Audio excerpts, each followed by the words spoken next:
saya temukan ketika saya mengkomparisikan waktu terjadi gempa Cianjur tanggal 21 November 2022 kemarin, di mana pukul 13 lebih 20 menit ditambahkan ada 33 dan dibagi 2 ada 17 dan 16. Assalamualaikum warahmatullahi wabarakatuh.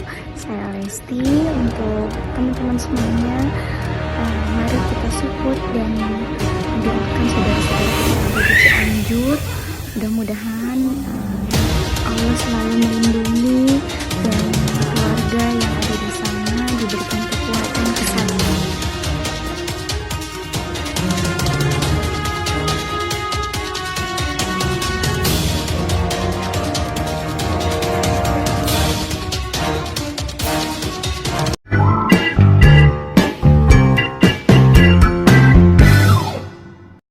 Oke, sebelum tonton video ini, jangan lupa untuk like, share videonya, serta subscribe channel Adam History, karena subscribe itu gratis. Assalamualaikum warahmatullahi wabarakatuh. Sahabat netizen yang beriman, kembali lagi bersama saya Adam Ilyasin di Adam History di MHDB, mencari hikmah dalam berita. Pada kesempatan MHDB kali ini, saya akan membahas mengenai rahasia di balik gempa bumi Kabupaten Cianjur, Jawa Barat. Sebagaimana yang telah kita ketahui bahwa Kabupaten Cianjur kini sedang berduka. Tepat pada tanggal 21 November 2022 pukul 13.20, gempa bumi melanda Kabupaten Cianjur. Ini merupakan kesedihan untuk kita semua sebagai warga Indonesia. Di penghujung akhir tahun 2022, banyak korban bencana alam di Kabupaten Cianjur yang menelan sekitar 300 orang yang meninggal dunia, hingga puluhan ribu orang harus mengungsi dan ribuan orang terluka karena gempa bumi yang melanda Kabupaten Cianjur ini.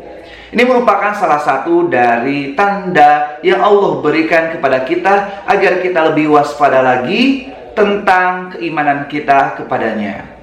Di mana hal ini juga kita ketahui bahwa setiap kejadian yang Allah berikan ada terselip rahasia yang Allah simpan, yang harus kita cari untuk dijadikan hikmah agar kita menjadi insan yang lebih baik lagi.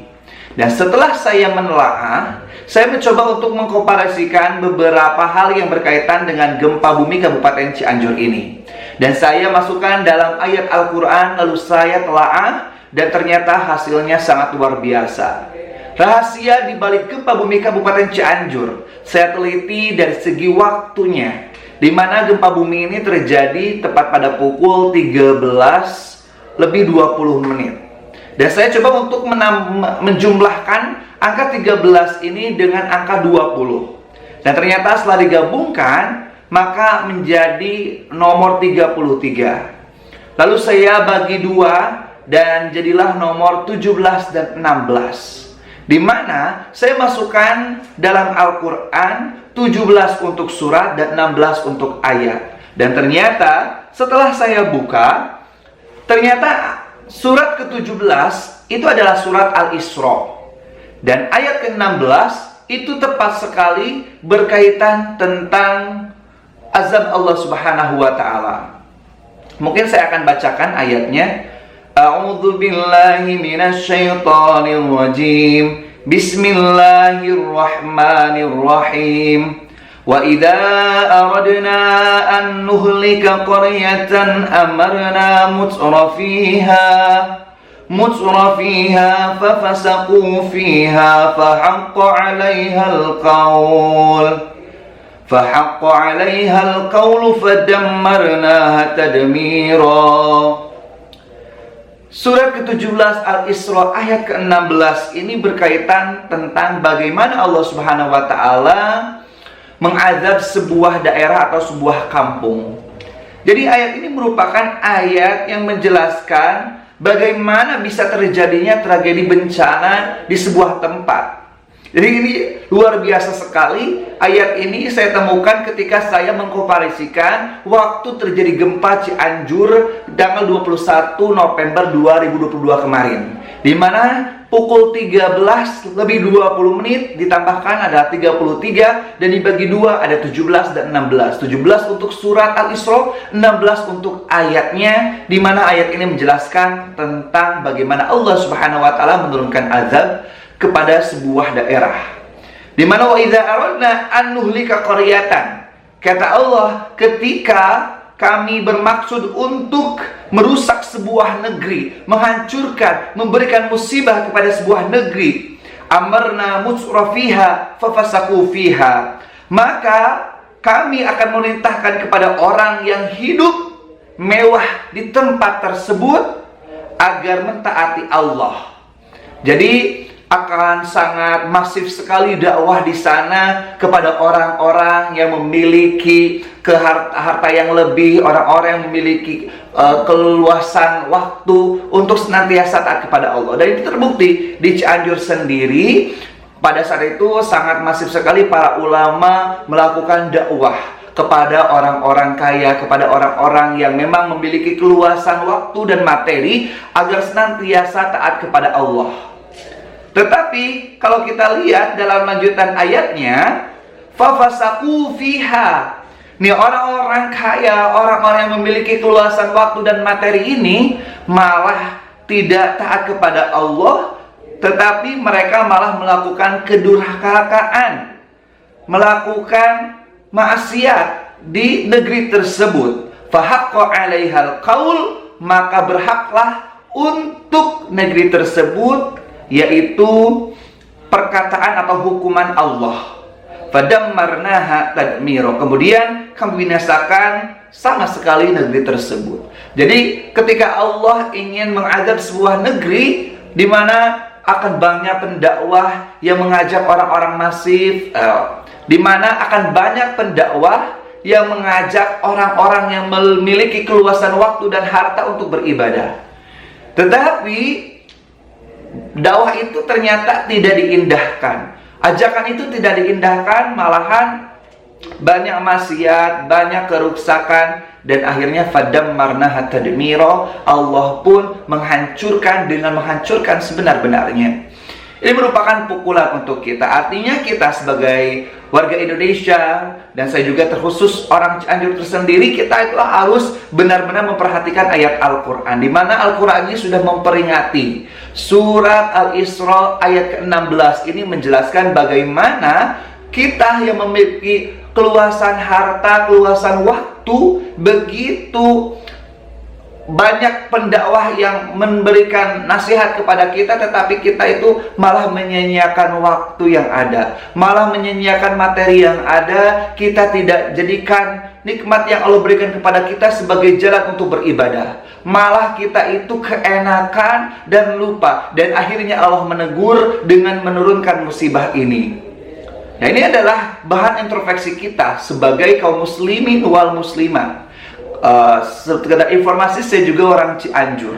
Jadi pas waktu kejadian saya juga merasakan bagaimana guncangan 5 skala Richter magnitudo di Kabupaten Cianjur.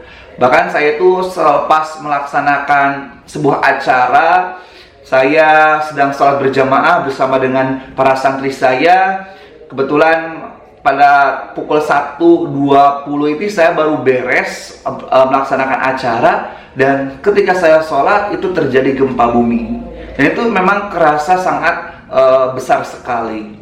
Intinya ya, kita itu hari ini, baik mungkin orang manapun, baik itu orang Cianjur terkhususkan secara umum untuk orang Indonesia, kaum muslimin wal muslimat di seluruh dunia, untuk introspeksi diri. Karena bisa saja apa yang terjadi hari ini bima kasabat aydin nas, itu merupakan tapak hasil dari umat manusia kita yang lengah, yang melupakan ibadah kepada Allah Subhanahu wa taala. Oleh karena itu, mari kita perbaiki hari ini. Apa yang terjadi hari ini merupakan teguran dari Allah Subhanahu wa taala, dan kita sama-sama juga mendoakan kepada mereka yang mungkin hari ini mendapatkan cobaan. Jadi kalau ya musibah datang itu antara merupakan cobaan ataupun ini merupakan teguran. Nah, Kalau misalkan untuk orang-orang yang hari ini mendapatkan cobaan dan merupakan sebuah teguran, maka kita harus introspeksi diri kita. Dan kalau misalkan ini merupakan sebuah cobaan untuk warga Cianjur, maka semoga kita bisa bersabar untuk melalui cobaan kali ini. Karena mungkin hingga saat ini untuk gempa susulan terus terasa, dan saya juga minta doa dari sahabat sekalian yang mungkin sekarang warga Cianjur yang terdampak gempa bumi, bisa Allah berikan kesabaran. Lalu orang-orang yang mungkin hari ini memiliki kelebihan harta, mari kita sama-sama untuk berbagi. Silahkan berbagi secara langsung, itu lebih baik, atau juga yang dititipkan ke posko-posko yang sudah ada, silahkan. Yang penting kita itu mendoakan, membantu agar beban yang dialami oleh kaum muslimat hari ini bisa menjadi lebih ringan lagi. Mungkin seperti itu. Mungkin itu yang bisa saya sampaikan. Intinya kita sama-sama untuk selalu introspeksi diri, jadikan kejadian gempa bumi ini sebagai pelajaran agar kita itu menjadi insan yang lebih baik lagi. Ingat, mungkin hari ini di Kabupaten Cianjur, kita tidak tahu nanti di kabupaten yang mana lagi. Sebelum hal itu datang, mari kita perbaiki diri kita. Kita harus memperbaiki diri sebelum Allah tegur. Kalau kita misalkan asik-asik setelah terjadi gempa bumi, kita sudah tahu ada sebuah bencana di sebuah tempat, tapi kita masih saja tidak menggubrisnya, tidak ada bahan introspeksi, tidak ada bahan untuk memperbaiki diri. Naudzubillah min dzalik, kita takut masuk dalam rangkaian surat Al-Isra ayat ke-16 ini, di mana kita sudah Allah berikan petunjuk dengan adanya musibah gempa bumi. Itu adalah sebagai teguran dari Allah, nasihat para ulama pun sering kita dengar, tetapi kita malah tidak mengindahkan, kita tetap berbuat maksiat, kita tetap berbuat fasik. Maka fadam marhatan miro, naudzubillah kalau misalkan datang musibah selanjutnya. Hadirin sekalian, mungkin itu yang bisa saya sampaikan. Semoga bermanfaat. Billahi taufiq wal hidayah. Wassalamualaikum warahmatullahi wabarakatuh.